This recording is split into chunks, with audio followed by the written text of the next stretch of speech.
Question में हमसे कहा गया है अगर cos theta plus cos square theta equals to 1 है तो हमने sin square theta plus sin की पावर 4 थीटा की वैल्यू को फाइंड आउट करना है। इसके लिए हमें यहाँ पर 4 ऑप्शंस गिवन है। हमने बताना है कि इन 4 ऑप्शंस में से किस ऑप्शन में sin square theta plus sin की पावर 4 थीटा का करेक्ट वैल्यू हमें गिवन है। तो चलिए सॉल्यूशन स्टार्ट करते हैं। चलिए स्टूडेंट्स, हमें जो ये इक्वेशन गिवन है cos theta plus cos square theta equals to 1, इसको हम नीचे यहाँ पर नोट डाउन कर लेते हैं। लिखते हैं cos theta plus cos square theta equals to 1। हम इसे इक्वेशन 1 सपोज कर लेते हैं। ये हमको गिवन है तो इसके आगे हम गिवन लिख भी लेते हैं, ठीक है। चलिए अब हम cos स्क्वायर थीटा को लेफ्ट हैंड साइड से राइट हैंड साइड में लेकर के जाते हैं। तब हमारा ये इक्वेशन हो जाएगा cos theta equals to 1 minus cos square theta. अब देखिए स्टूडेंट्स, जैसा कि हम जानते हैं sin square theta plus cos square theta होता है 1। फिर जब हम cos स्क्वायर थीटा को लेफ्ट हैंड साइड से राइट हैंड साइड में लेकर के जाते हैं तब हमारे पास में आता है sin square theta is equals to 1 minus cos square theta. तो यहाँ पर हमने देखा कि sin square theta equals to 1 minus cos square theta होता है। तो हम इस आइडेंटिटी से 1 माइनस cos स्क्वायर थीटा की जगह पे लिखेंगे sin स्क्वायर थीटा। तब हमारा ये इक्वेशन हो जाएगा cos theta equals to sin square theta. चलिए अब हम इस इक्वेशन के दोनों साइड्स का स्क्वायर कर लेते हैं। लिखते हैं ऑन स्क्वेयरिंग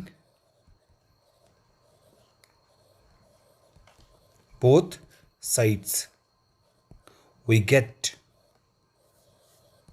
तो जब हम लेफ्ट हैंड साइड का स्क्वायर करेंगे तो आएगा cos स्क्वायर थीटा, फिर इक्वल्स टू है तो लगाएंगे इक्वल्स टू। फिर जब हम राइट हैंड साइड का स्क्वायर करेंगे तो आएगा sin स्क्वायर थीटा का होल स्क्वायर, यानी कि sin की पावर 4 थीटा। तो जब हमने लेफ्ट हैंड साइड का स्क्वायर किया cos थीटा का स्क्वायर हो गया cos स्क्वायर थीटा, फिर इक्वल्स टू था तो हमने लगाया इक्वल्स टू। फिर जब हमने राइट हैंड साइड का स्क्वायर किया sin स्क्वायर थीटा का होल स्क्वायर किया तो आया sin की पावर 4 थीटा, ठीक है। चलिए अब हम वापस से इक्वेशन फर्स्ट लेते हैं। लिखते हैं टेकिंग इक्वेशन फर्स्ट। हमारा इक्वेशन फर्स्ट है cos theta plus cos square theta equals to 1। अब देखिए स्टूडेंट्स, यहाँ पर हमारे पास में है cos थीटा और यहाँ पर हमने cos थीटा का वैल्यू निकाला है sin स्क्वायर थीटा।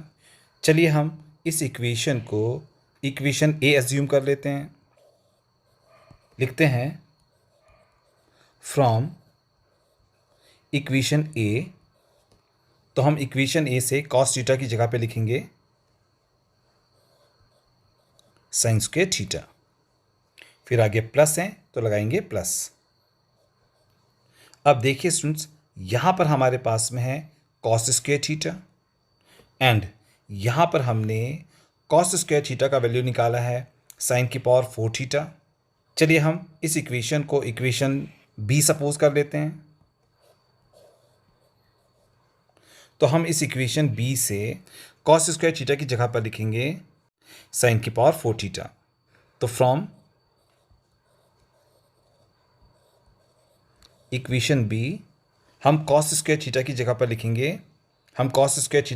लिखेंगे sin की पावर 4 थीटा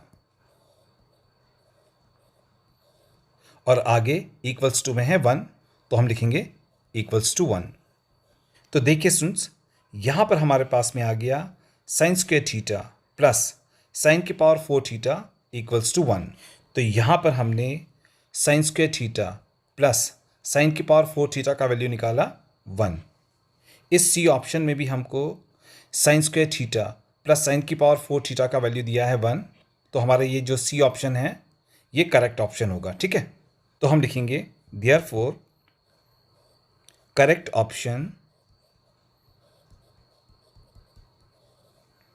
इज सी, जिसमें कि हमको sine square theta plus sine की पावर 4 थीटा का वैल्यू गिवन है 1। तो ये आ गया हमारे इस क्वेश्चन का फाइनल आंसर।